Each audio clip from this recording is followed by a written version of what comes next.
Bonjour, Sri Euseb Arondino, on m'appelle. Je suis instructeur spirituel.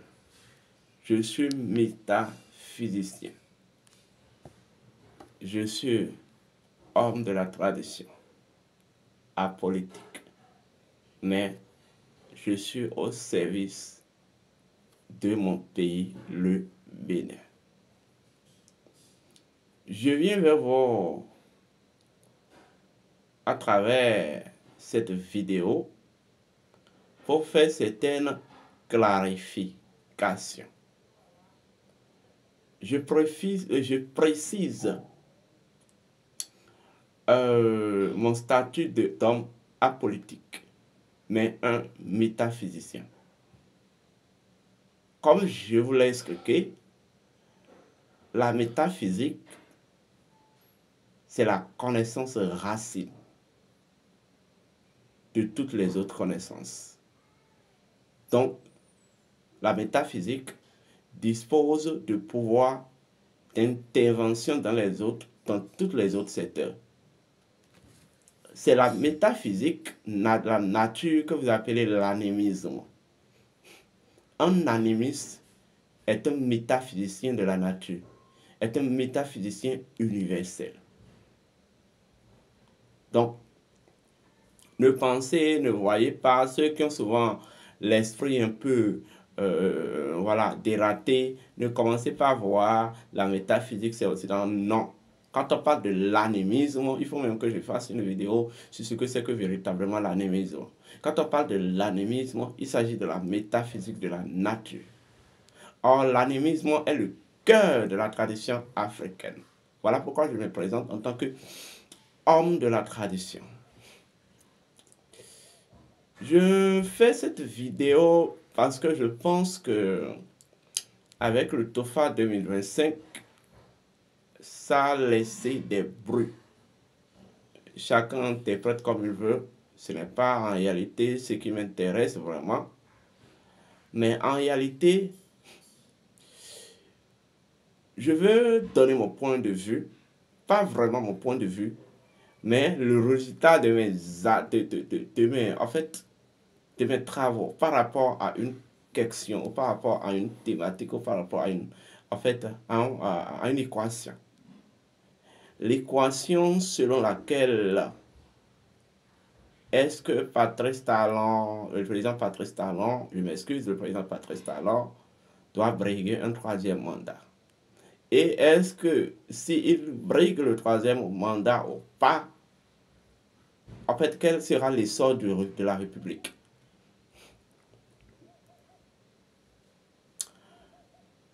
Je suis aussi un oraculaire.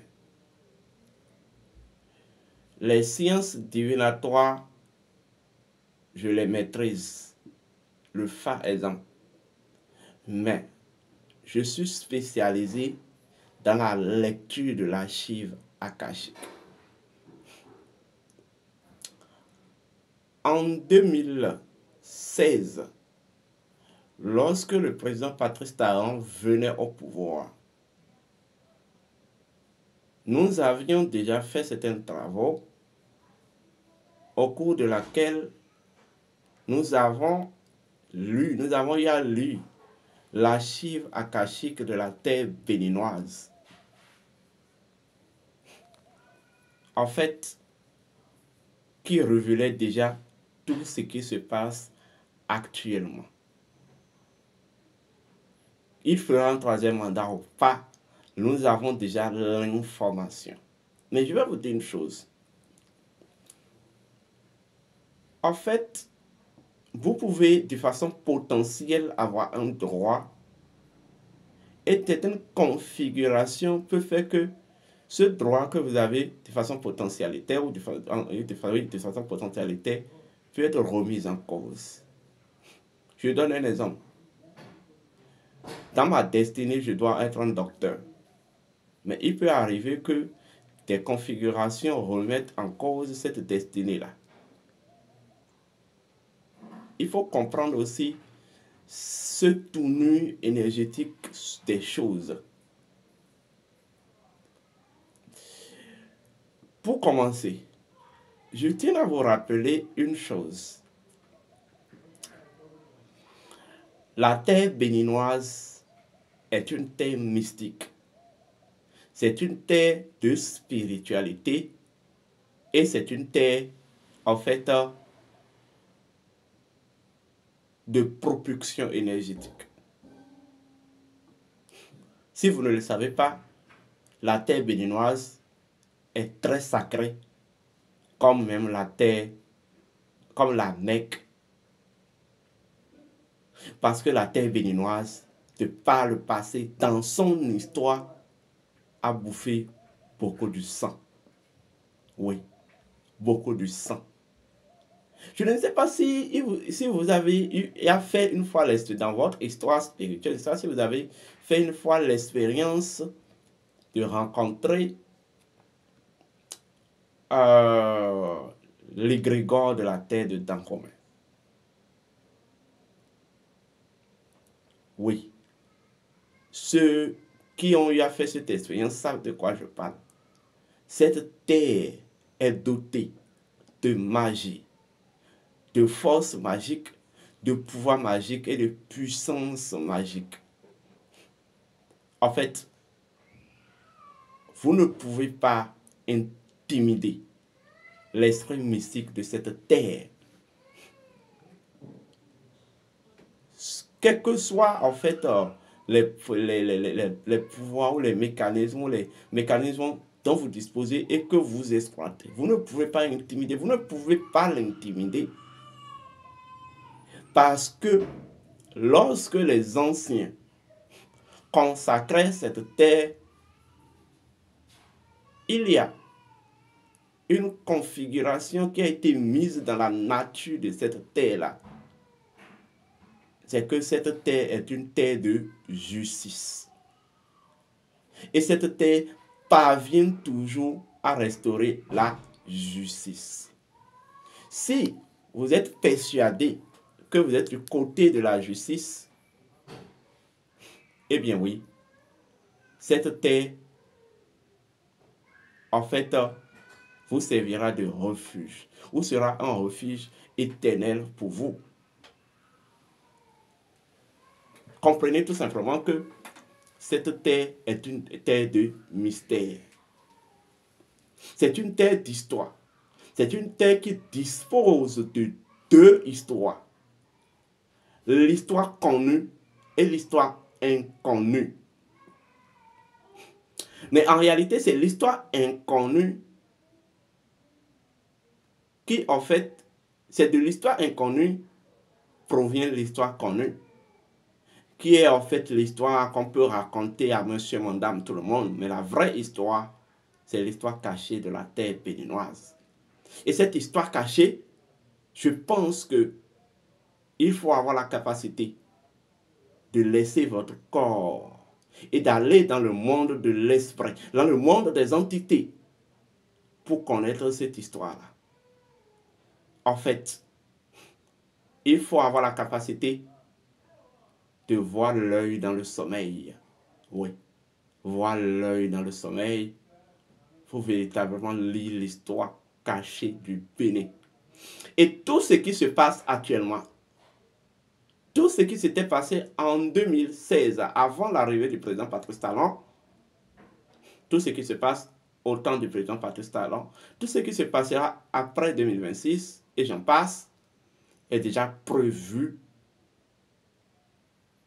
en fait, par l'histoire occulte de cette terre-là.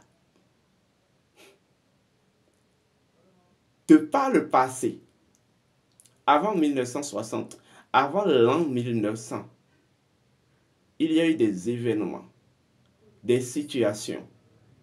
Il y a eu en fait des accords qui avaient été signés entre certaines entités, esprits, sur cette terre-là. Et d'une part, ces accords, en fait, téléguident, ces accords mysticaux, en fait, occultes, téléguide quoi qu'on dise, notre mieux-être ou notre destinée d'aujourd'hui et de demain. Nous allons commencer d'abord par clarifier qui était le président Patrice Talon dans sa vie passée. C'est par là que nous allons commencer. C'est par là que nous allons commencer. Nous avons fait les travaux, nous avons eu l'information. Je ne dis pas, je ne prétends pas être le seul disposant cette information-là. Peut-être d'autres en savent aussi que moi. Mais s'il vous plaît, si vous n'avez pas eu à faire ces enquêtes, ne venez pas raconter du n'importe quoi. Allez faire vos recherches. Premier niveau, parce que c'est par là qu'il faut commencer. Si nous clarifions ce côté, eh bien oui, le reste sera, la compréhension du reste sera bien limpide. Patrice Talon est la réincarnation actuelle du feu Tchatcha Félix de Souza. Je répète, Patrice Talon est la réincarnation actuelle du feu Tchatcha Félix de Souza. Deuxième niveau, il faut que je vous rappelle la partie du Bénin qui constitue le centre énergétique de cette terre. Il ne s'agit pas du régionalisme, mais chaque terre a un centre. Chaque terre a un point de propulsion énergétique, un point de rotation, un point de propulsion rotationnelle et un point de gravitation. Pour la terre béninoise, quand vous prenez exemple les États-Unis, c'est Washington. Donc, si vous voulez travailler pour détecter l'histoire cachée des États-Unis, il suffit simplement de vous concentrer sur le passé spirituel de Washington. Pour le Bénin, c'est le royaume de Dahomey. C'est le royaume d'Abomey. Vous ne savez pas. Vous ne savez pas. Pourquoi? Quels sont les tenants et aboutissants qui ont fait qu'en 1960, le Bénin a pris son indépendance sous le nom de Dahomey ou Dahomey. Je ne dis pas aussi non plus, je ne dis pas que, en fait, c'était une bonne chose, c'est pas une bonne chose, mais vous ne savez pas. Vous ne savez pas pourquoi. En fait, pour un métaphysicien averti, pour un être averti, rien n'arrive au hasard. Et tout se déroule en accord avec la nature, en accord forcément avec la loi naturelle. Le Bénin, la terre béninoise, a comme centre de gravitation et de propulsion et de rotation rotationnelle le royaume de Dahomey. Cela voudra dire, si vous voulez véritablement comprendre l'histoire spirituelle de la terre béninoise, il faut retourner au passé du royaume de Dahomey. Vous pouvez me contester, mais le temps nous donnera raison. Ce qui est sûr en réalité, ce qui est vraiment sûr.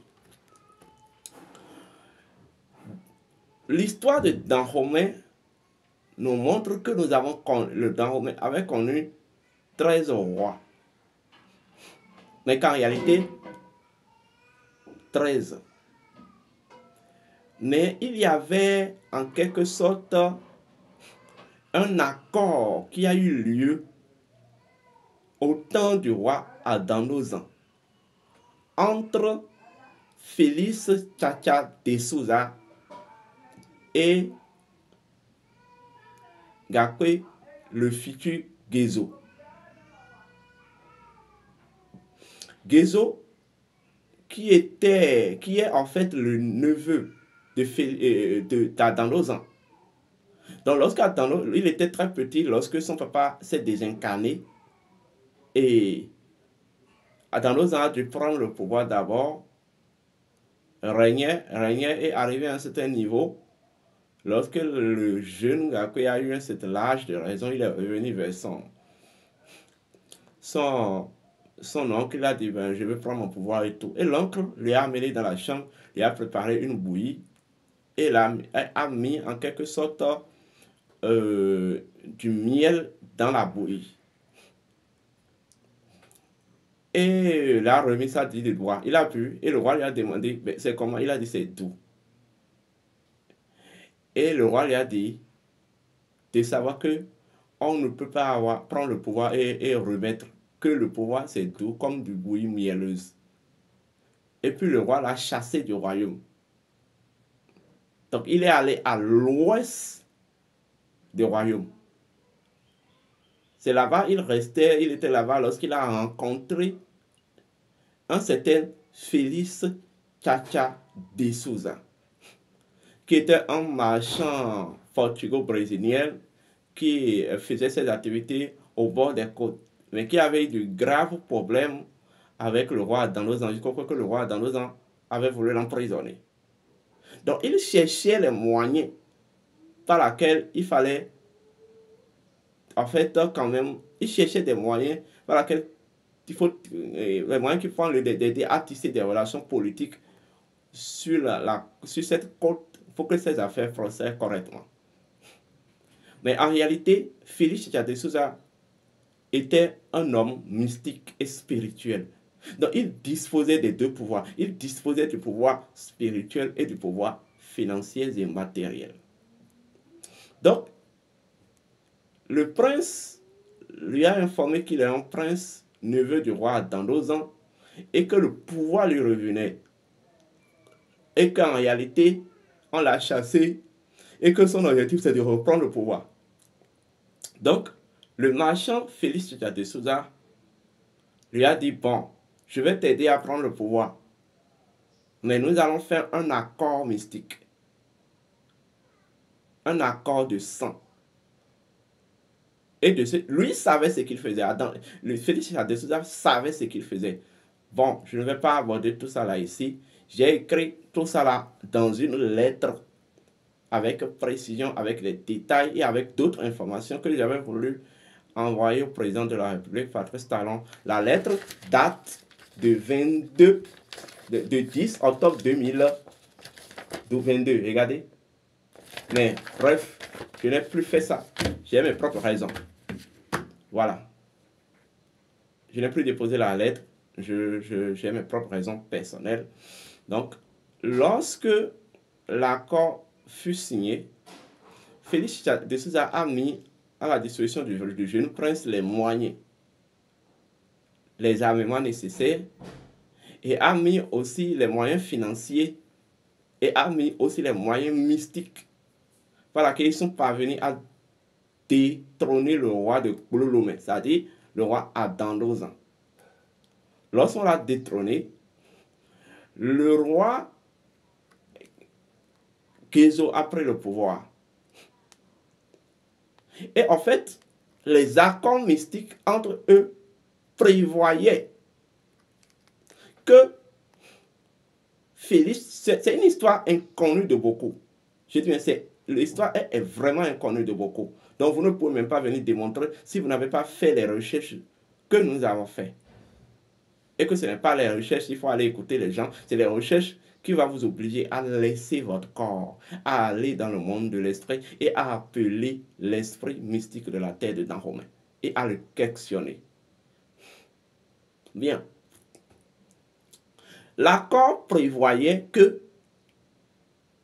lorsque le roi Nabucodonosor sera destitué et que Gézo prendra le pouvoir, que Gézo nomme comme premier ministre secret et occulte Félix Tchatcha de Souza, qui ne faisait pas partie de la lignée et du sang royal. À partir du moment dont cet accord du sang a été signé, il y a en fait une intrusion du sang, en fait, du sang profane dans le sang royal. À partir du moment dont Félix Tchata de Souza avait validé cet accord avec le roi Guézo, en fait, directement son sang s'est introduit dans la lignée du sang royal. Mais l'accord prévoyait que si le roi prenait le pouvoir, le roi allait le nommer comme premier ministre secret. Donc, au temps du roi Guézo, le premier ministre inconnu secret, mais qui tirait les ficelles, c'était Félix Tchata de Souza. Mais l'accord prévoyait, puisque je vous ai dit, Félix Tchata de Souza était un homme mystique, alchimiste et un détenteur du pouvoir matériel. Donc, il maîtrisait certaines lois naturelles qu'il tirait, qu'il manipulait. Donc, l'accord prévoyait secrètement que, avec cette alliance, dans une vie future, que cette alliance permet ou que cette alliance favorise la prise du pouvoir politique sur cette terre dans une incarnation prochaine par feu Félix Tchata de Souza. Donc, l'accord là avait créé en quelque sorte une court-circuit dans les successions royales. C'est ce qui s'était passé en réalité. Bien, il faut reconnaître que dans les liés des rois d'Abomey, nous n'avons connu aucune dynastie associée à Félix Tchata de Souza. Après la dynastie Glélé, c'était la dynastie, après la dynastie Guézo, il y a la dynastie Glélé. Mais comme il y a eu cet accord-là, cet accord, en fait, a, je vais dire, a en fait changé la donne des choses.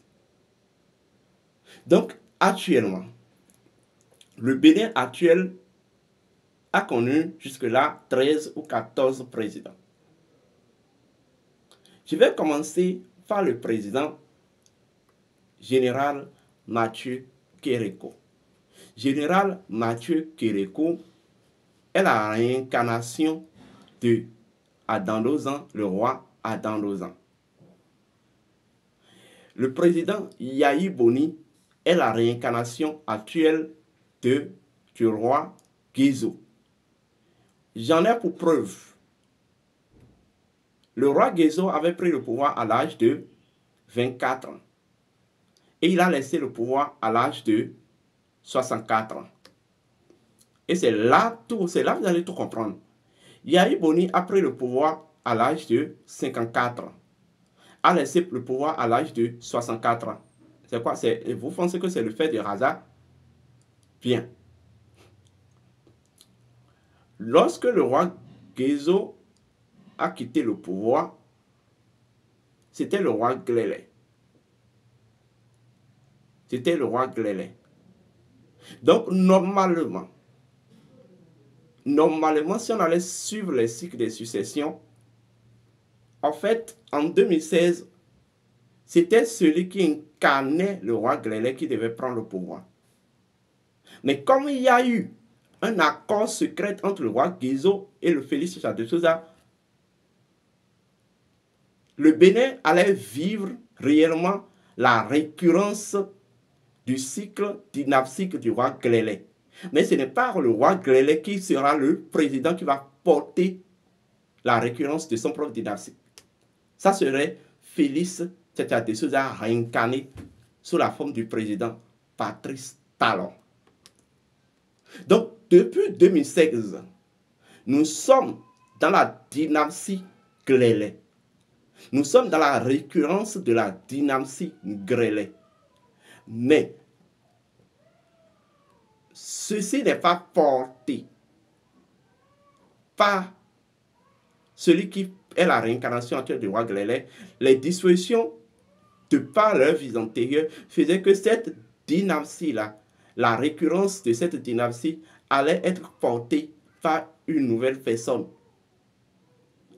Une nouvelle personne voyez, en la personne de la réincarnation de Félix Tchatcha de Souza.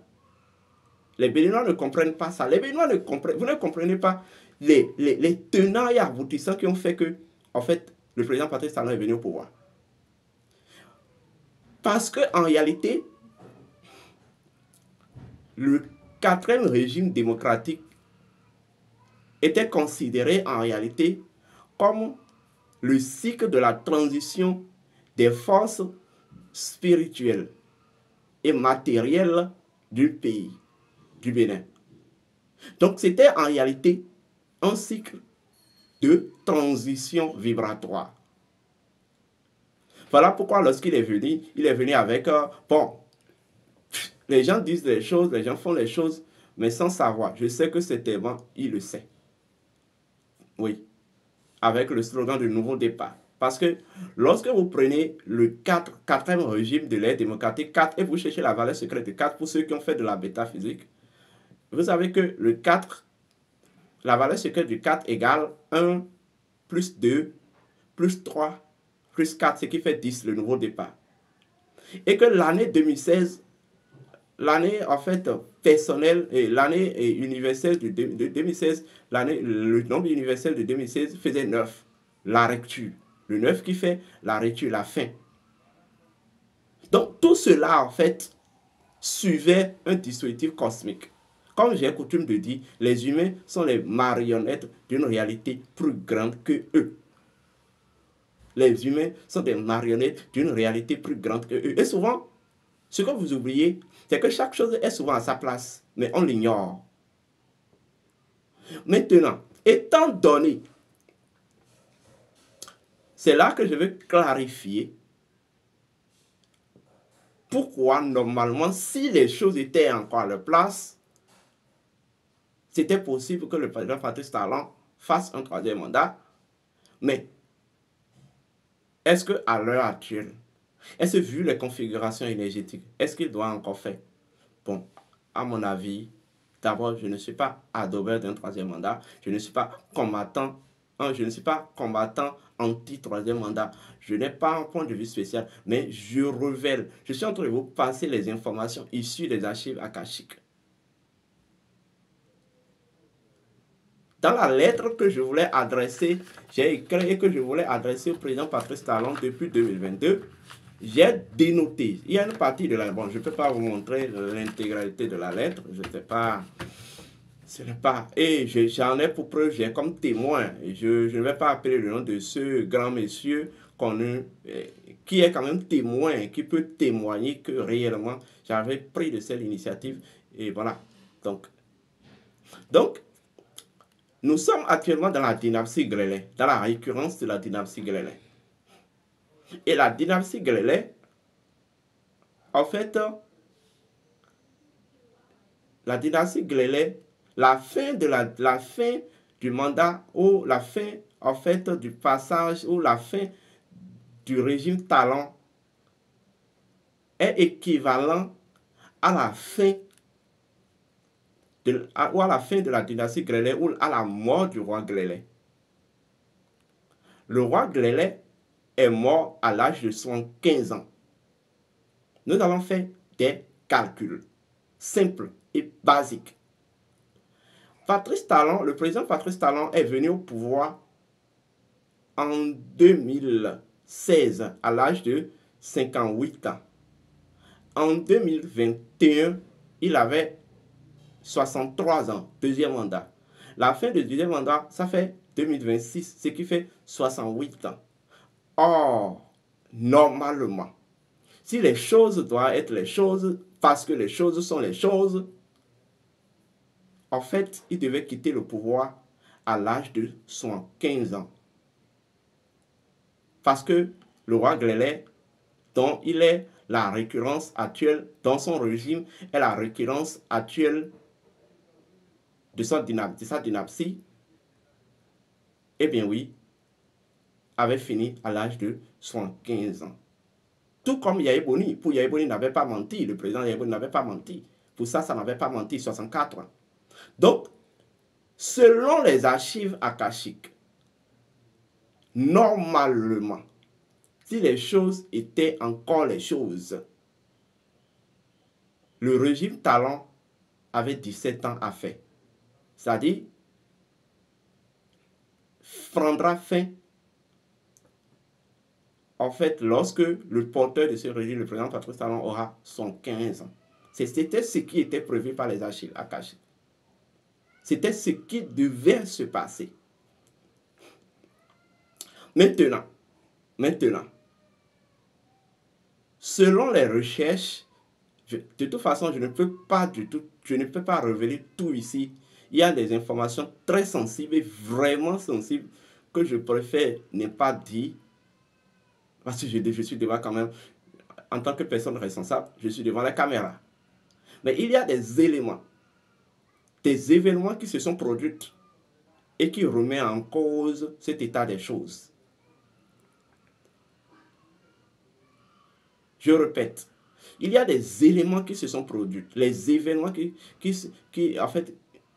sont produits au cours de la gestion, au cours du temps du régime, de la gestion du régime, qui fait que cette destinée est remise en cause. Si vous voulez consulter le FA et décoder véritablement l'information du FA, j'en ai pour preuve le signe Ablayeko, Tietola Klebo, Ablayeko, non, le signe Yeko Abla, Tietola Klebo, Yeko Baba, qui est sorti sur le Corée du TOFA 2025 et qui dit Tode Jayeboku, Bohoto Mezize Kanado, Bang, Bang, Bang, Fado. Yedalo, nous pevigudo, Bokanawa, nous daho kanajomedo, nous daho kanajomedo, Bokanawame. Vous comprenez? Yedalo, nous pevigudo. Bon, nous, Bokanajom dahodo, alors nous daho nawame. Je pense que tout est en fait là. Donc, par rapport à cette histoire de ceux qui suscitent le troisième mandat, ceux qui sont contre le troisième mandat, voici ce que les archives akashiques disent. Oui, c'était possible, c'était prévu, mais à l'état actuel, je pense que il faut que nous revoyions les choses.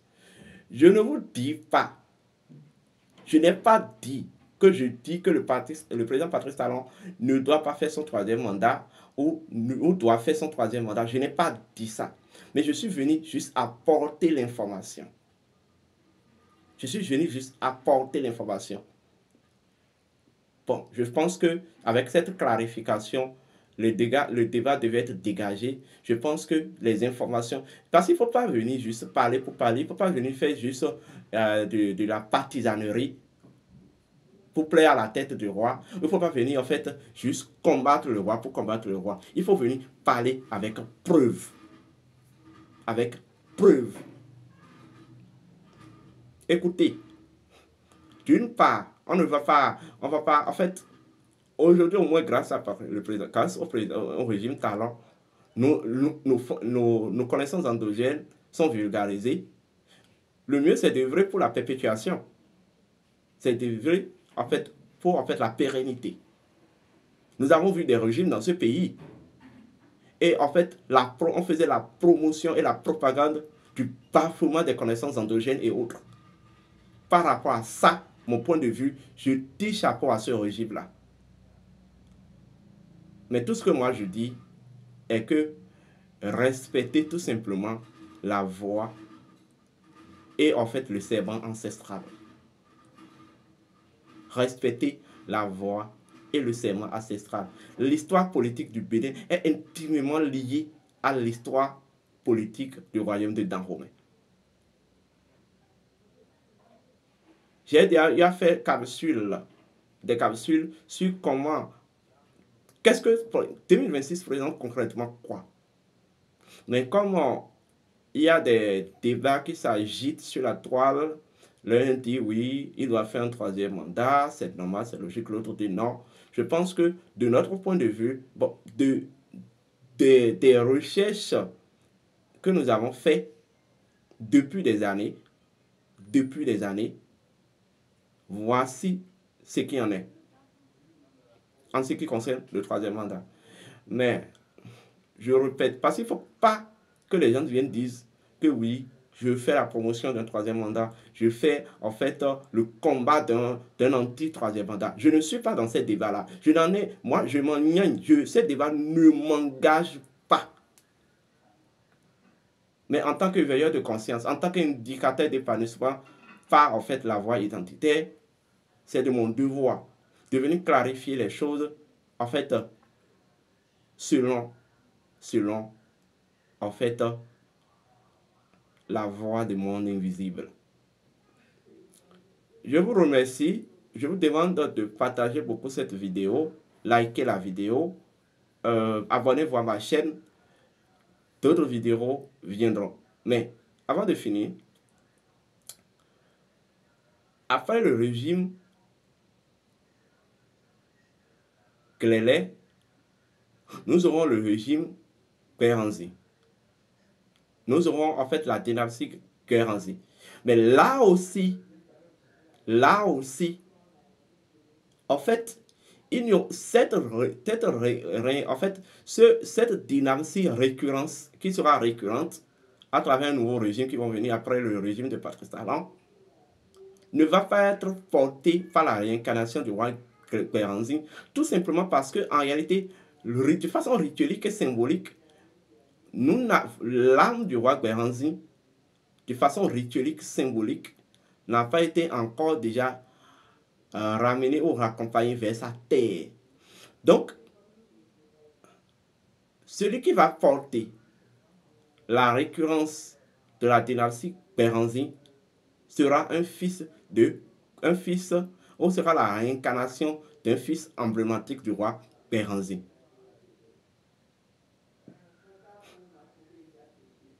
Voilà.